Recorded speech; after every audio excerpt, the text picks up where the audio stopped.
Madame Wan, merci pour cet entretien. On sait qu'il y a malheureusement des milliers d'autres jeunes qui n'ont pas eu les mêmes chances de Seifo Sarr. Que vous inspire une telle histoire? Tout d'abord, permettez-moi de vous remercier de m'avoir donné l'opportunité de m'entretenir avec vous sur ces questions de migration qui constituent un thème brûlant pour l'actualité. Et aussi d'être dans ce beau jardin entouré de braves femmes qui sont en train de s'adonner à des activités agricoles. En effet, l'histoire de ce jeune homme qu'on vient de voir m'inspire beaucoup. C'est un bel exemple qui peut quand même, je pense, inspirer beaucoup de jeunes qui sont en train de vouloir partir en risquant leur vie, en empruntant des voies risquées, en allant peut-être risquant même la mort, en risquant la mort non seulement, mais également en investissant, parce que ce n'est pas des voyages qui sont gratuits, c'est des voyages qui sont organisés, comme nous savons tous, par des trafiquants, des passeurs, et il faut donner beaucoup d'argent pour pouvoir partir.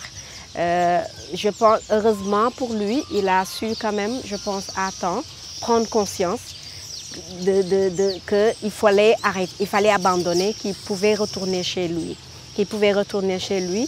Ce n'est malheureusement le cas de ses amis avec qui il avait voyagé, qui ont péri dans la mer méditerranéenne. Et je pense qu'il a aussi su montrer qu'on peut rester chez soi, qu'on peut entreprendre chez soi et réussir. Je pense que ça, déjà, c'est vraiment un message qu'il a lancé, il l'a même démontré. Je pense qu'il est parti d'un petit montant, en investissant un petit montant. Actuellement, il gagne bien sa vie. En même temps, il a su créer d'autres emplois. Et contribuer au développement de son pays. Donc, je pense que c'est un exemple sur lequel les jeunes devraient s'inspirer et qu'il faudrait surtout montrer aux jeunes pour leur donner l'exemple, pour leur montrer que c'est possible et que ce n'est pas l'Europe, en Europe qu'on peut réussir. Madame Wan, nous avons là une histoire de reconversion difficile mais réussie. Que fait votre organisation pour accompagner justement les migrants à leur retour? L'OIM, pour nous à l'OIM, nous parlons de réintégration socio-économique. Pour ces migrants de retour, que nous aidons à rentrer dignement dans leur communauté d'origine. Et là, nous les accompagnons à travers des programmes que nous mettons en place avec le soutien des partenaires financiers pour mettre en place des activités génératrices de revenus, que ce soit qui puissent également bénéficier non seulement à eux-mêmes et à leur communauté. Donc ça peut être des programmes, des projets communautaires ou des projets individuels. Et en même temps, nous essayons également de les orienter vers des formations professionnelles qualifiantes pour une réintégration plus durable. Mais quelles sont les pistes durables pour maintenir les jeunes chez eux et surtout qu'ils utilisent leur force de travail pour le développement de leur pays? Je pense que pour maintenir les jeunes, on sait que pour la plupart des jeunes, ils partent pour améliorer leurs conditions de vie. Donc d'après le profilage que nous avons fait en 2017, plus de 50% des Burkinabés, par exemple, qui sont rentrés, sont partis pour des raisons économiques. Donc ça veut dire qu'il faudra voir comment on peut leur donner des opportunités économiques pour ces jeunes, donc qu'ils puissent aussi trouver des emplois, qu'ils puissent travailler ici au niveau de leur pays. Il faudrait aussi voir comment on peut offrir des formations qualifiantes, des formations professionnelles qui puissent répondre aux besoins du pays. Parce qu'on a vu dans l'autre vidéo, c'était un diplômé qui est parti. Et il y a beaucoup de diplômés parmi eux qui partent.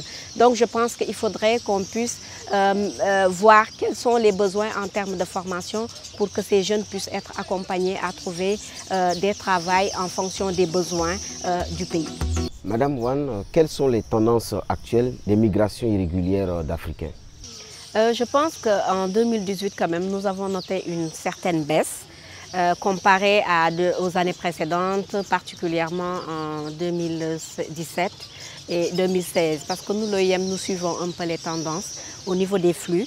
Par exemple, en Italie, on a enregistré Cette année, environ 14 000 personnes qui sont arrivées dans la Méditerranée, contre 500 morts à peu près.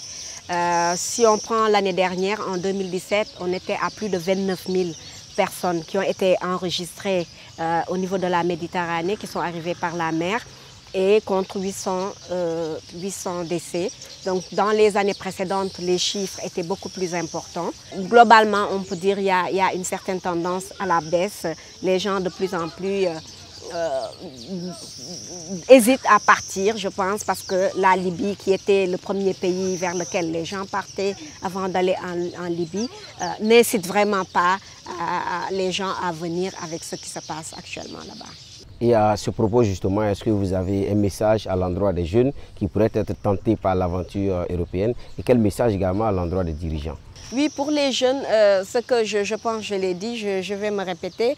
J'espère qu'ils regarderont les vidéos précédentes pour s'inspirer de ces jeunes qui ont réussi, de ces personnes qui ont tenté la migration, d'autres qui, à mi-chemin, ont décidé de revenir et qui sont restés dans leur pays, qui ont mis en place des initiatives pour pouvoir réussir. Je pense qu'il faut leur dire que partir, c'est bien. Et partir parce que là, pour nous, pour l'OIM, il ne s'agit pas d'arrêter la migration.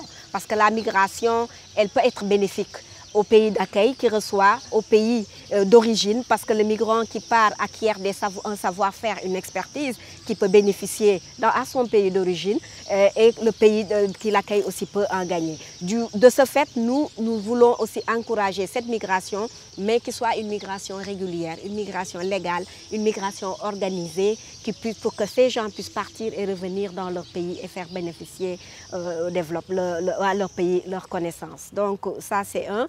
À l'endroit des dirigeants, des décideurs politiques, moi je dirais qu'il faudrait peut-être adresser les causes profondes. Parce qu'on sait que la plupart de ces jeunes de ces personnes partent pour des raisons économiques. Bon, il y en a qui partent pour d'autres raisons, évidemment. L'autre chose, c'est également de voir, comme je le disais, on n'est pas là pour empêcher la migration. Elle peut être bénéfique, au contraire, pour que ces pays peuvent, avec les pays européens ou d'autres pays, mettre en place des accords pour promouvoir la migration de main-d'œuvre en fonction des besoins de l'Europe. On sait que la population est vieillissante en Europe, qu'il y a des besoins dans certains secteurs. L'organiser, ces jeunes vont partir, et de faire en sorte aussi pour équilibrer, pour ne pas avoir une fuite des cerveaux, parce que nous aussi nous avons besoin de nos ressources pour pouvoir arriver à développer notre pays. Je pense que c'est des axes, c'est des pistes de réflexion sur lesquelles aussi nous travaillons en tant qu'OIM pour pouvoir faire en sorte que la migration soit bénéfique aux pays d'origine, aux personnes qui partent et à la société tout entière. Okay. Madame Wan, merci beaucoup.